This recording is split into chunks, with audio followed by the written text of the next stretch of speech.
T.R. Reid is the New York Times bestselling author of The Healing of America, A Global Quest for Better, Cheaper, and Fairer Health Care, a documentary filmmaker and former reporter with the Washington Post. For his most recent film for PBS titled U.S. Healthcare, The Good News, he traveled across the country to study communities that provide first-rate healthcare at below-market costs. Our second speaker is Freddie Gaudet, an outreach team director for Coloradoans working on No on Amendment 69. Freddie is a Colorado native and lives in Littleton. We will begin this debate with T.R. Reid, who will speak in favor of Colorado Amendment 69. Hi, thanks, Maud. Hi, everybody. It's great to see Boulder Valley Rotary thriving like this. I'm great to see everybody here. My first Rotary Club was when I was in the U.S. Navy in Newport, Rhode Island, and then we moved to southern Japan, on the southern island of Japan, and I was a Rotarian in Kumamoto, Japan, and I remember walking into that first meeting in the hotel room in Kumamoto, and they had this big blue banner with the gear, and it said, Jibun Yorimo Sabisu. And that translates exactly to service above self. And that's what Rotary's about all over the world. I mean, Rotarians have a lot of fun, they joke around, but then they do coat drives and give away dictionaries, and that's what service is, what Rotary's about all over the world, and that's why I think Boulder Valley Rotary might be amenable to this idea of Colorado Care, Amendment 69, because it will provide a great, important service to our community, to our state. And that service is, it will provide health care to everybody in Colorado who needs it.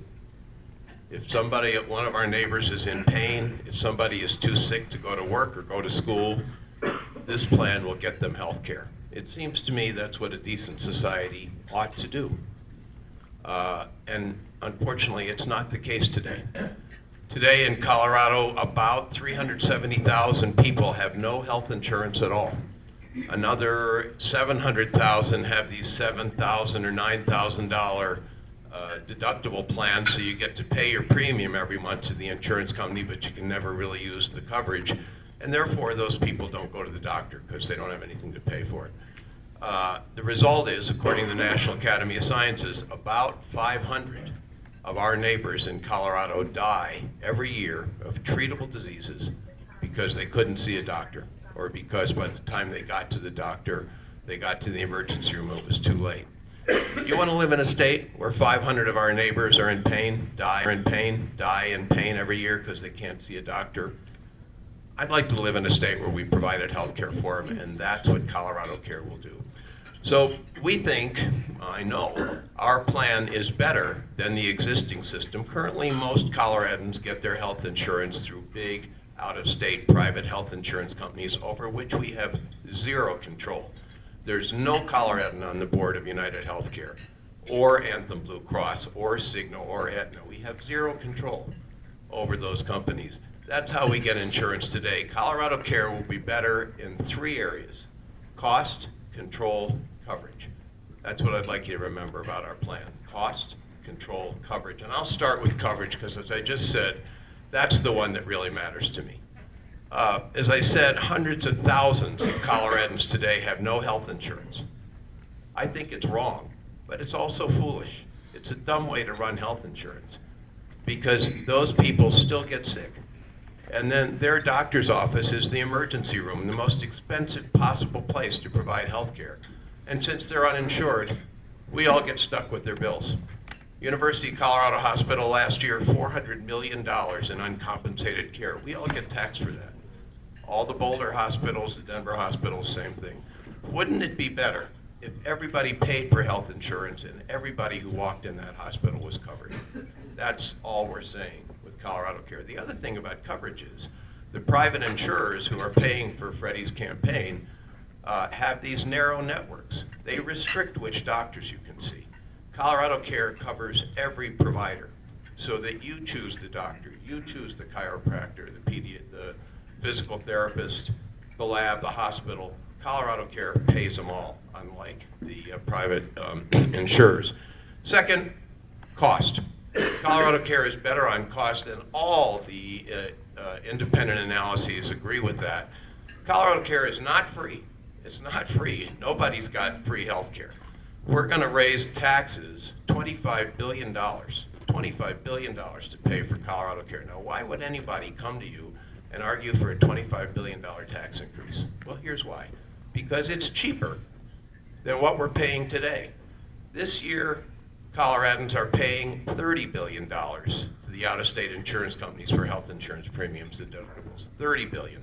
Next year, is the front page of the Denver Post, September 21st, individual rates in Colorado to jump an average 20%. 20% premium increase, that's $36 billion. And did anybody here get to vote on that premium increase? No, they just stick it to us. That's how they work. Our plan costs $25 billion. As I said to the state treasurer, 25 is less than 36. It's cheaper, and it covers everybody, and it gives us better coverage. And finally, I want to talk about control. Because as I said, currently we get our health insurance from out-of-state companies, United Healthcare, Minnetonka, Minnesota, Anthem Blue Cross, Indianapolis, Cigna and Aetna, Hartford, Connecticut, and we have no control over what they do. With Colorado Care, the governing board will be all Coloradans by law. They're required to be Coloradans. 21-member board elected by you. You choose them. If you don't like what they're doing, kick them out. You'll have their phone number. You'll have their email address. You can talk to them. We have no control like that over the insurance companies today. So you get better if you vote yes for Amendment 69 for Colorado Care. We get more coverage, lower costs, and more control. Now let me tell you what you get if you vote no on Amendment 69. Well, that sticks us with the status quo, which is Obamacare, hundreds of thousands of people with no insurance, and insurance companies that gouge us on premiums. As I said, 20% increase next year to $36 billion. Now, you might think if one of your vendors is going to raise his price 20%, maybe he'll give you a better product for it. Think maybe? Well, no, because McKinsey and Company, the consulting firm, did a study of the insurance companies' plans for Colorado and 8 other states in 2017. The Wall Street Journal, September 1st, did a story on it. You can look it up, but I'll read you what the journal said. Are you ready? Under intense pressure to curb costs and enhance their profits, health insurers are accelerating their move toward plans that offer limited choice of doctors and hospitals. You've heard of this PPO plan, the Preferred Provider Organization, and of course it's not what you prefer. It's the plan the provider, the insurance company, prefers. Guess what? According to the Wall Street Journal, in 2017, they will move to a plan design known as Exclusive Provider Organization, or EPO, which means you get one choice, one hospital, one doctor in each specialty. That's what we get if we vote against Amendment 69. You vote no, you're voting for the status quo. And if you're happy with it, if your income's going up 20% next year, fine, you can pay a 20% premium increase. I don't think that's going to happen for me. I'm an author, I have a book coming out, maybe, I hope, but probably not. Second, this coverage that you get from the insurance plans is risky.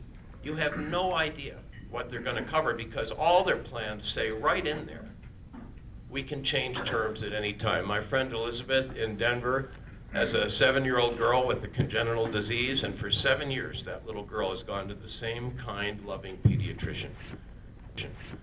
And in January, United Healthcare of Minnetonka, Minnesota wrote to Elizabeth and said, sorry, we're not covering Dr. Cooper anymore. Tough. They do that all the time. As the journal says, they're going to narrow their networks even more next year. And if you vote no on Amendment 69, well, you're letting them get away with it. You're saying, yeah, let's stick with the status quo. Now, the private insurance companies, guess what? They don't like Colorado Care. They don't want the competition because if we exist, under our law, you can still buy private insurance. But of course, our plan is cheaper. It covers everybody. It gives greater choice. So they're terrified of our plan. And I said to the insurance companies when we started this, you guys are great at selling health insurance. You can compete. And anyway, Colorado's just a small firm, a small state. Leave us alone. But their fear is that when we pass this and make it work, then Illinois will do it, and New York, and Florida, and California, and then they're in trouble. So they have shipped in $4.5 million to pay for Freddie's campaign. His campaign is called Coloradans for Coloradans, I think. We call it Minnesotans for Minnesotans and Indianans for Indianans, because those are the two places that $1 million each has poured into their campaign, because they are afraid of the competition. In fact, they're so afraid of the competition, we used to have a decent nonprofit community health insurer right here in Colorado, Rocky Mountain Health Plans. Guess what? United Healthcare of Minnetonka, Minnesota bought them, bought the company. And they told the Denver Post, this is great, it's going to enhance patient care for everybody. But back home in Minneapolis, they told the Minneapolis Star Tribune that this purchase will give them dominant market share in Colorado. So if you're happy with the firm in Minnesota over which we have zero control, getting dominant market share over health insurance so they can raise their premiums 20% next year with no competition, well then vote no on Amendment 69, because that's what you'll get.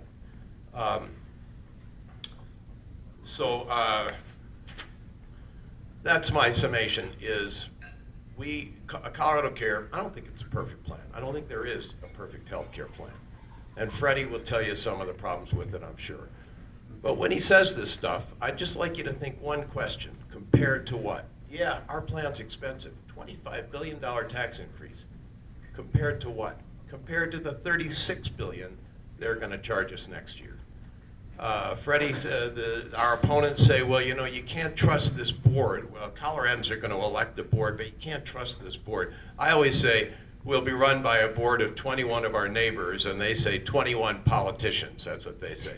But compared to what? Has anybody here had the chance to vote for the board of United Healthcare or Anthem Blue Cross? We'll have much more control with Colorado Care. And finally, the point that's most important to me, coverage. Under the current system, hundreds of thousands have no insurance. Hundreds of thousands more have these high deductible plans, so they can't really use their insurance. And nobody in private insurance gets choice of a doctor. They dictate which doctors you can go to. With Colorado, so if somebody says, oh gee, we don't know what they'll cover, or we don't know which doctors they'll cover, I just ask again, compared to what? Compared to the private insurance companies, our choices are vastly better. So I ask you to vote for Colorado Care because it's better for our state in terms of cost, control, and coverage. Thanks.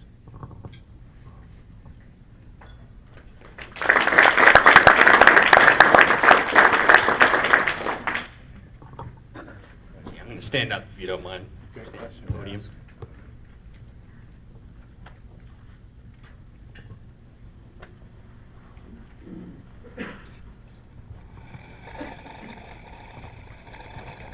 Thank you. Okay, so my name is Freddie. I'm with the group Coloradans for Coloradans. And we are a bipartisan opposition to Amendment 69. The reason I say bipartisan is because we really don't believe this is a partisan issue. There are groups on both sides of the aisle that do oppose this, and that's because this is a vote for a very specific plan. This is not a referendum on whether or not you want single-payer health care, or whether that's something you philosophically believe. This is a vote for a very specific plan. That's why groups like Progress Now, who do support a single-payer option, or a single-payer system, do not support this specific plan, because this is what you're being asked to vote on in November. I think that something that TR and I have in common is that we don't believe that the current system is perfect, and we think that it needs to be changed. What we disagree on is that this is the answer. And so in November, that's what you're being asked, is if you believe that this is the answer to the problem that we have, you're not being asked whether we have a problem. So I'm going to begin by saying we oppose this because we believe that it's risky, it's uncertain, and it's unaffordable. Now, risky, there's a lot of things that are not in this amendment, and there's a lot of uncertainty in the future. There's a lot of things that will be decided later that we can hope for when we vote, but we're not actually guaranteed anything. We're only guaranteed what is actually in the amendment, and I'll kind of talk about that a little bit later. So first I'll kind of cover what is in the amendment, what we do know about it, and then I'll come back to the things that we're worried that are not in the amendment. So Amendment 69 sets up a political subdivision of the state. A school board is another example of a political subdivision. And it scraps the current healthcare system we have. So any private plan would be taken over by Colorado Care, or would be replaced by Colorado Care. If you're on a federal plan, you'll remain on that. So if you're on Medicare, you'll still have Medicare. If you're on TRICARE, you'll still have TRICARE. But for the rest, most of the rest of us, if we're on a private plan, we'll now be on Colorado Care. Sure that you would have the option to buy a private plan if you'd like one. You're not exempt from the tax though, and it may or may not be available in the state with a small pool paying into it. This is funded by a $25 million tax increase as well as $11 billion from the federal government, and is controlled by a group of 21 trustees. We can call them politicians. The semantics doesn't really matter. They're elected and they're funded by taxpayer dollars, and that's what I'm going to cover. Oop, too far. So I mentioned the $25 billion tax. That comes from two places. There's a 10% payroll tax and there's a 10% non-payroll tax. Now, if you have an employer, then they will pay 6.7% and you will pay 3.3%. The problem comes when we look at people who are real value creators in the state, people who are self-employed, contractors, farmers, past serenities like LLCs and S-corps. Now, they'll receive the full 10% of the tax, as well as 10% on all non-payroll income, and that includes things like capital gains, rental income. If you're a small business and you have profits at the end of the year, that's taxed at 10%, whether or not those are withdrawn to you, as well as the taxable portions of Social Security and pensions. And we'll probably both talk about exemptions to Social Security, but those don't actually come from this amendment. Those already exist within the Colorado law. So if you're paying taxes on your Social Security now, you'll pay 10% more when this goes into effect. So it's about $24,000 for an individual, but that's all. It depends on the individual. On top of the $25 billion, there's also about $11 billion from the federal government that normally goes to things like Medicaid. Medicaid will now be wrapped into Colorado Care. And this $11 billion brings the total to $36 billion. $36 billion is as large as McDonald's. It's actually larger than McDonald's. It's larger than Nike. So there'll be a large bureaucracy that goes along with this system. So calling it simple is a bit of an overstatement because there will be a large system that has to support Colorado Care. And this whole program relies on that $11 billion coming from the federal government. If it doesn't, then they'll be severely under budget. And now I'll talk about the board. There's a board of 21 trustees that are really responsible for the meat of this program, for deciding what is in it. Now, we can call them politicians, we can call them neighbors, but the reality is they have to be 18 years or older. They have to live in the district they seek to represent, and have to be a member of the plan. There's no requirement for them knowing anything about healthcare or finances. Now they might, and that'll be up to the voter to decide, but that's kind of like saying that we should always be happy with the congressmen and the senators we vote in because they're also voted in from Colorado, and that's just not the case. And I'm glad that TR mentioned that you can call them or we can pull them out of office, because you actually can't. This is the only non-recallable office in the state of Colorado.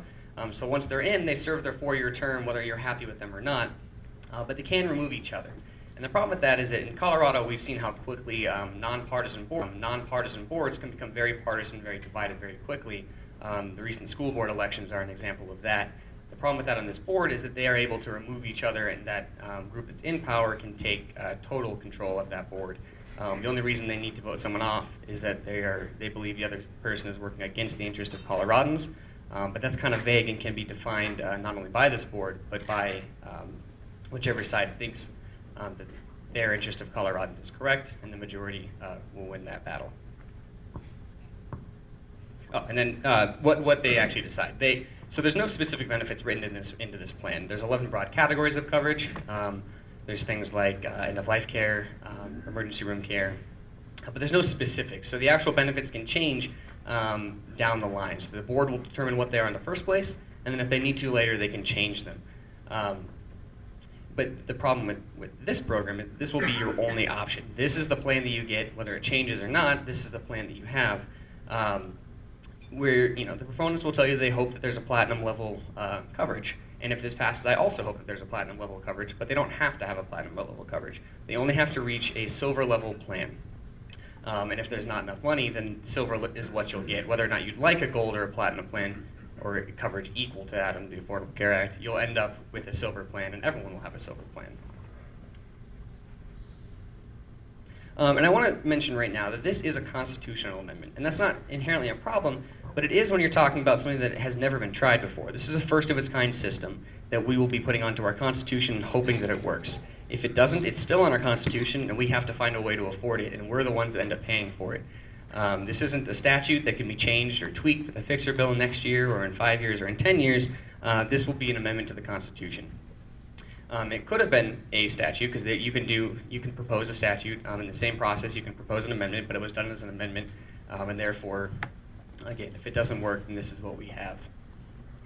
I mentioned that if there's not enough money, then because it's in our Constitution, then we're the ones that end up paying for it. And there are independent analyses.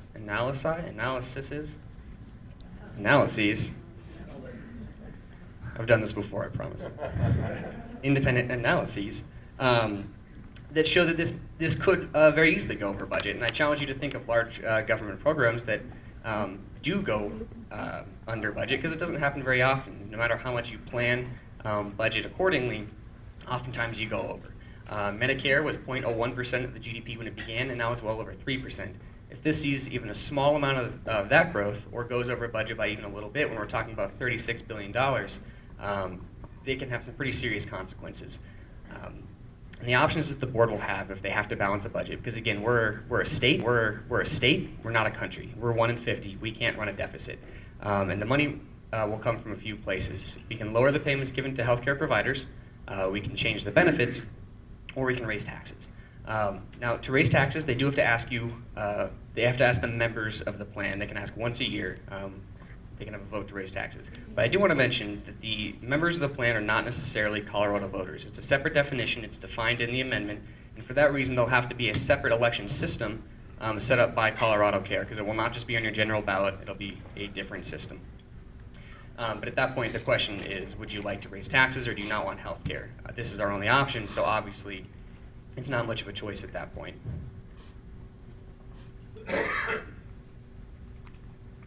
Maybe.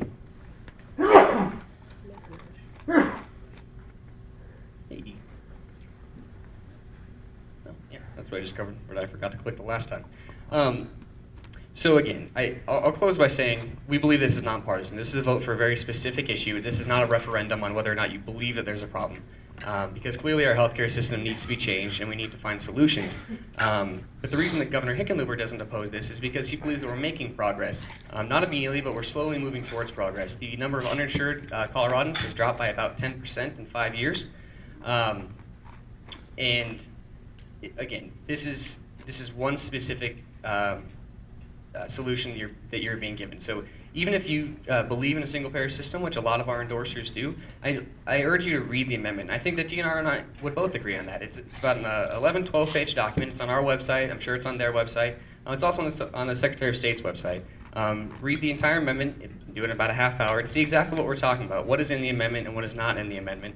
And I urge you to vote no in November. And I thank you very much for having me up here to speak today. And I look forward to taking your questions.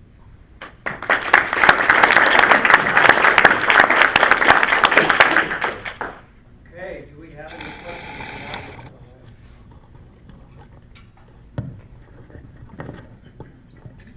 questions? Yes. Can either of you really validate the threat of a 20% increase in our health insurance next year? Yeah, that comes, it's on the front page of the Denver Post, September 1st. Colorado residents who buy health insurance will face an average of 20% more next year. And this is according to figures approved. Yeah, the number comes from figures approved Tuesday, that's October 31st, by the Colorado Division of Insurance. The Colorado Division of Insurance gets the requests from the health insurers and basically has very little power to say no, and they approved them, Take a look at the September 1st, I'm sure it was in the camera too, but September 1st Denver Post, health individual rates in Colorado jump an average of 20% according to the Colorado Department of Insurance. I might point out last year they went up 12%. So last year they went up about 12 times the rate of inflation. Next year they're going up about 18 times the rate of inflation. And the insurance companies have raised our rates in this state every year since 1994. And we don't get to vote on that. With Colorado Care, if we have to raise the rates, as Freddie said, we'll have to vote on it first. I've heard a lot about insurance companies, but isn't it true the cost in the medical field has gone up so much because the hospitals and doctors and practices have all banded together and have formed very large organizations that have resisted any reduction in costs, and I didn't even include the pharmaceutical companies. And wouldn't the banding together of all the citizens in this state create, like the Medicare system, a purchasing power that goes far beyond what the insurance companies now have? Yeah, I think that's exactly right. If you ask healthcare economists, they say a problem with American healthcare is the payment structure is fragmented, and the providers in each city are one or two hospitals, and they have all the clout in the negotiation. The lowest payer in America is also the most the insurer that has the highest satisfaction. That's Medicare, because the hospitals need that business and they can't negotiate rotten rate, very high prices. Colorado Care, according to the Colorado Health Institute, although everybody is free to pick another plan because it will be cheaper and have broader costs, they estimate 86% of Coloradans will take it. That will give Colorado Care a lot of bargaining clout.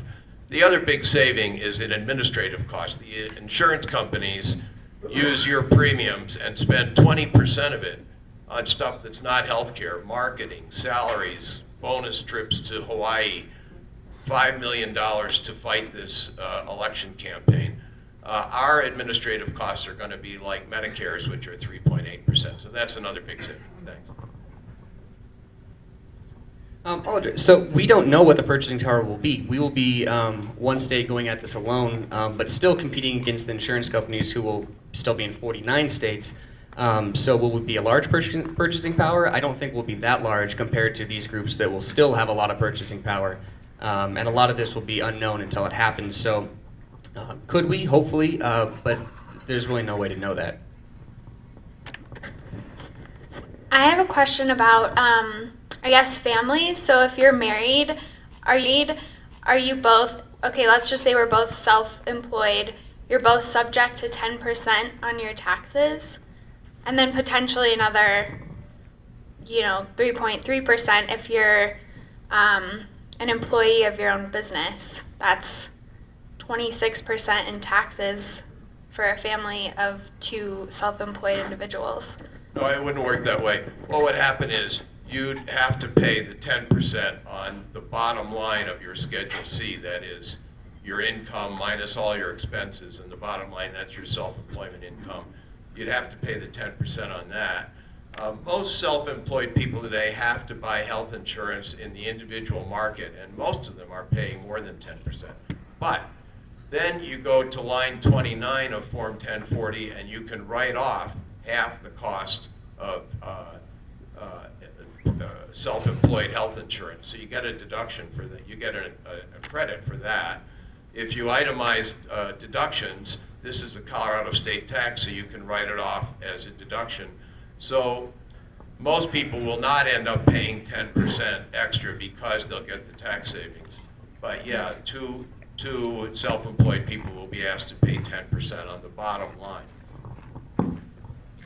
So when we're talking about the taxes we're paying, that's all, we could all each individually talk about that because it'll be different from everyone. But the taxes are from your total income, so that's from lines 8 through 10, 12 through 18, and 20 through 21. And you can look at your own tax forms to figure out exactly what that would be. But so any income you're making, if you're self-employed, yes, would be 10% for both of you, to answer your question shortly. Yeah, I mean, to come up and say it's going to be $25 billion, and you're talking about replacing Medicaid, where fraud is rampant nationwide. I mean, the cost of fraud just in Medicaid alone, what the government spends, and now you're taking that off and you're going to put it under this program. Just the fraud amount is going to cause this to be exorbitant on the cost. There's no way it's going to be anywhere near $25 billion. If you look at the national problem with healthcare, with Medicare, Medicaid fraud, you're going to have to make a committee to deal with the fraud in the state of Colorado, which is estimated, I've heard, up to 25% on those right now. How come that's not figured in? When I look in there, there's nothing that's figuring that in. And that's something that's throwing a lot of the numbers nationwide off in the whole Medicare, Medicaid system in this country, is the amount of fraud in controlling the cost and and unnecessary charges, fake charges, all that go in the medical industry. Yeah, so in addition to the 25, the whole plan is going to cost $38 billion a year. Currently, we're spending $42 billion. That's the saving that I talked about. 13 billion of that comes from the federal government, because they're encouraging states to do this. We're building this on an opt-out clause in Obamacare that says states can opt out, and the government's trying to encourage states to do this. So we get that money for Medicaid from the federal government. And as for do the numbers add up, here's the deal. To get on the ballot in Colorado, you have to go to the Legislative Council. It's kind of the budget office of our legislature, and prove to them that your numbers add up. And then they assert to the Secretary of State these numbers work. We first went in with a 9% tax split between the worker and the employer. That was my saying, oh my God, we don't want a double-digit tax. And the Legislative Council threw us out and said, your numbers don't add up, you can't cover everybody. So we had to raise the tax to the 10% that we're at now. We wouldn't be on the ballot if that didn't happen. And then, to get this waiver that I mentioned from the government out of Obamacare, you have to demonstrate to them that you'll operate in the black. So I think the numbers will work. You're absolutely right, there's fraud in Medicaid and Medicare. That's true today, whether you vote yes or no on 69, that's true. But we had to prove to people that our numbers will work. So yeah, fraud is another uncertainty that could change that 25 billion and raise the number, as well as a lot of others. That waiver that we're talking about from the federal government to get the federal money, they don't have to give that to us. They could, but that process will hopefully not take very long. But that could be a long negotiation depending on what the next administration does, depending on what the state of healthcare is at that time. So that's something that we're hoping will come in, without that, then the budget would be vastly lower. But as far as fraud, that's something that is an uncertainty, and there's a lot of uncertainty with that $25 billion. Now the hope is that it will cover it at the beginning, but again, we're putting this on the Constitution. This isn't about next year or 5 years or 10 years. This is about the next 20 and 30 years, and all the time inside of that. And that $25 billion really relies on the status quo remaining the same, so the same taxpayers continue to pay their taxes, and not receiving more people that need more health care that pay less taxes. And so the 25 billion can change very quickly, and it's really just the ground floor of what this can become. And that's why the cost is not the only part of the problem with this. There's a lot of uncertainty with your coverage and access to care as well. But fraud is another uncertainty that goes along with how that $25 billion could change. I'm going to stand up because I can't see TR from my seat. So I realize that some of this, at least for me, is a lack of imagination about how this would actually work.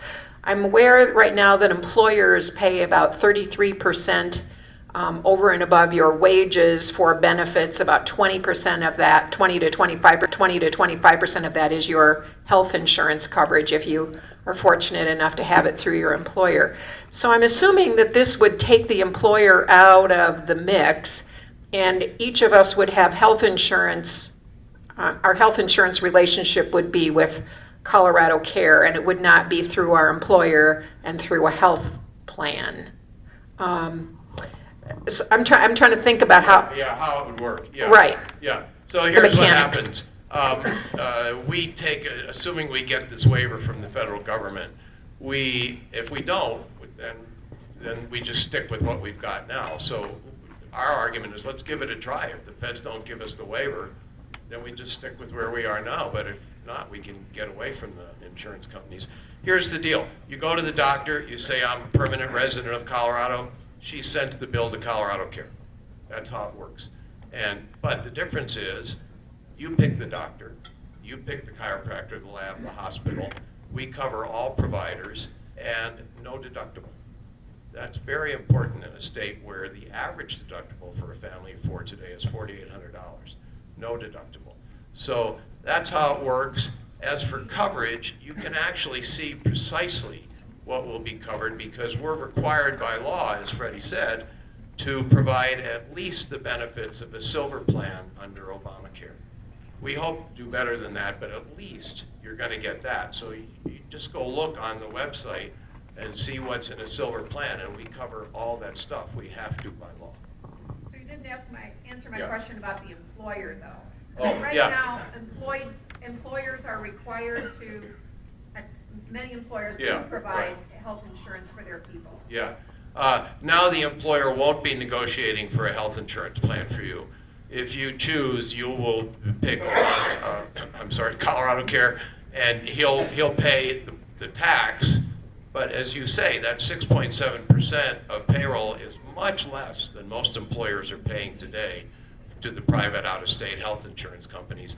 And of course, the insurance companies come into your HR department every October and say, here's what we're going to hit you with next year, 20% increase next year. I don't know if your broker's senior or not. We were told that the insurance companies, they're very aware of the threat from Colorado Care. So they've told their brokers not to go in and tell people about the increases next year until November 9th, because they don't want that to affect the government. So the vote.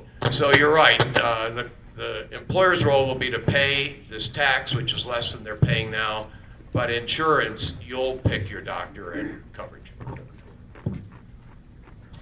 So yeah, to your question, the employer and the employee would just pay the tax individually, because you're not picking a plan anymore. You have one plan, and that's whether it's a good plan or it's a bad plan. If you were on private insurance, you're now on Colorado Care, and everyone has that plan. I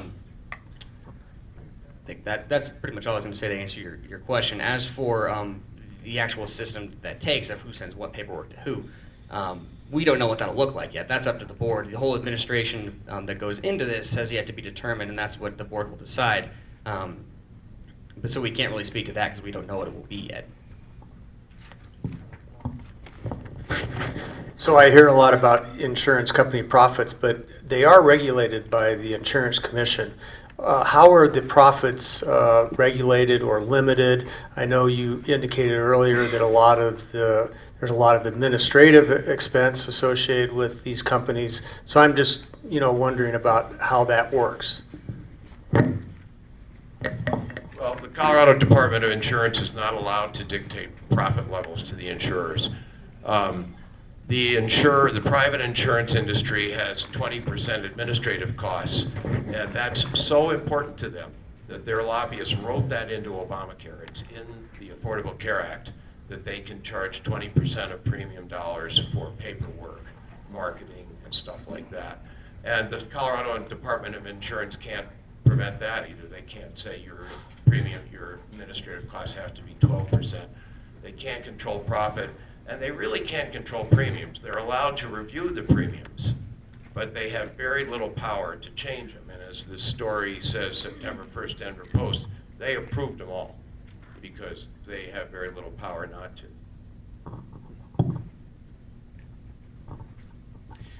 So for the management of profits and what everything will actually come out to, like where the money goes, again, that's something that the board decides. They'll decide how much providers get paid, they'll decide how much they get paid, and they'll decide how much they're willing to pay for all of the benefits needed.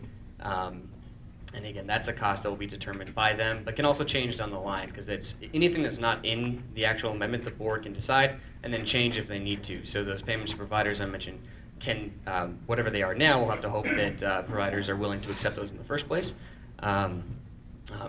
And that in the future that they don't go down far enough that we become less competitive in a nationwide market of healthcare, where anyone graduating med school can go wherever they'd like, and Colorado will be a place where they have a set pay by the government that can go down in the future.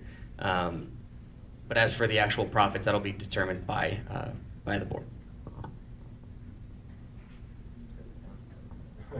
And now we've come to the point where we're going to look for closing statements from each of our speakers, and we've arranged for Freddie to speak first, and then Tom. So each speaker has 3 minutes.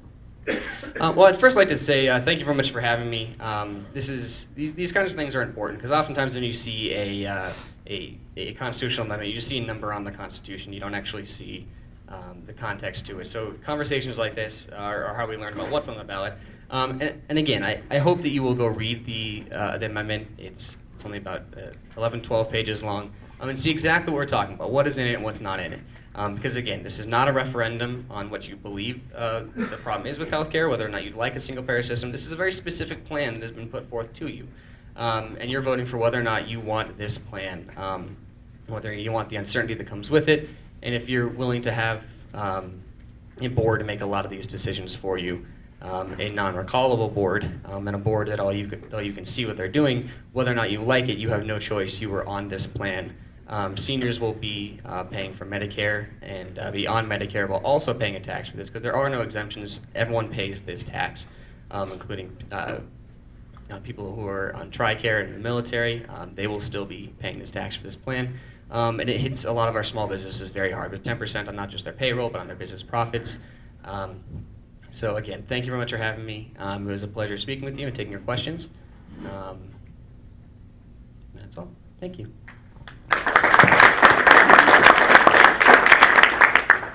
Yeah, Freddie's right that seniors, old guys like me who are on Medicare will pay this tax.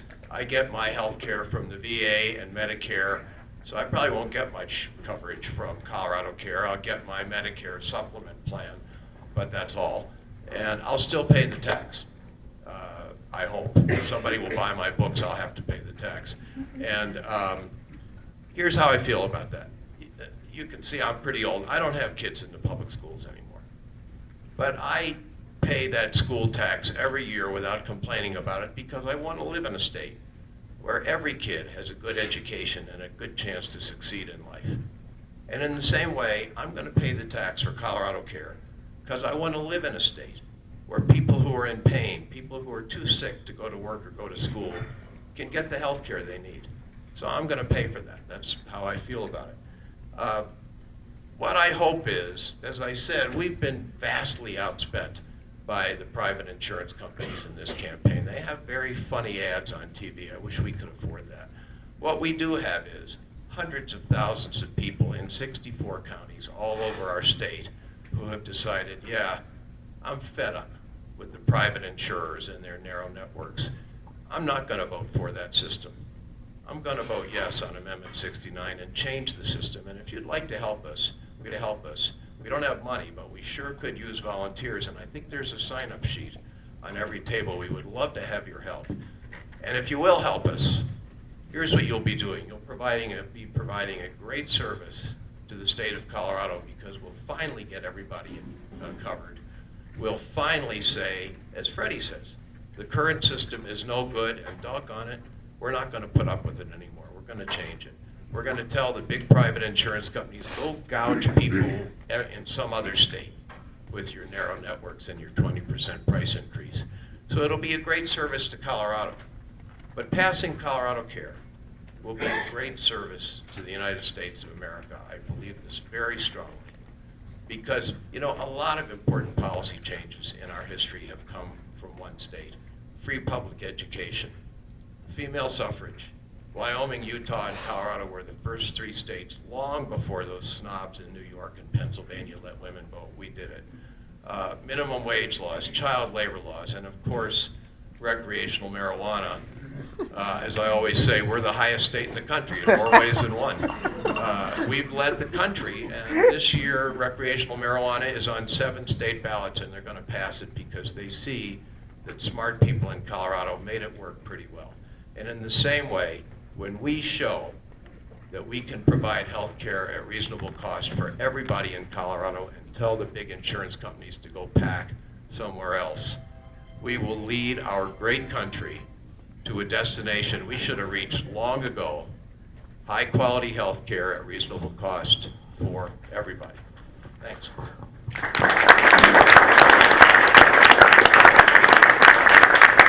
Well, on behalf of Boulder Valley Rotary, I'd like to thank both of our speakers, TR and Freddie. You know, I think in many ways we've just really begun to scratch the surface of all the details that are involved in this very important, legislative movement. And so I think this has kind of spurred a lot of conversation, and hopefully they'll be able to stick around for a little while after our formal meeting time today. So if you have further questions, you can follow up directly with them. But please help me give a warm round of applause for both of our speakers today.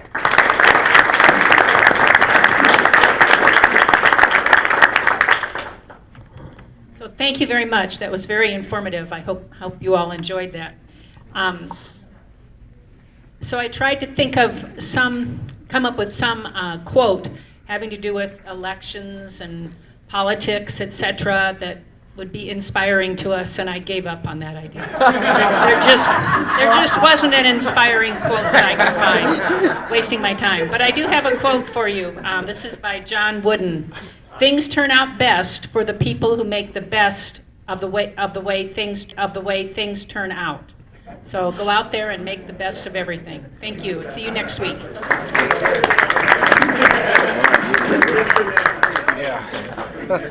It's only does is raise a line of questions. Yeah, it does. Because it's like, my question is,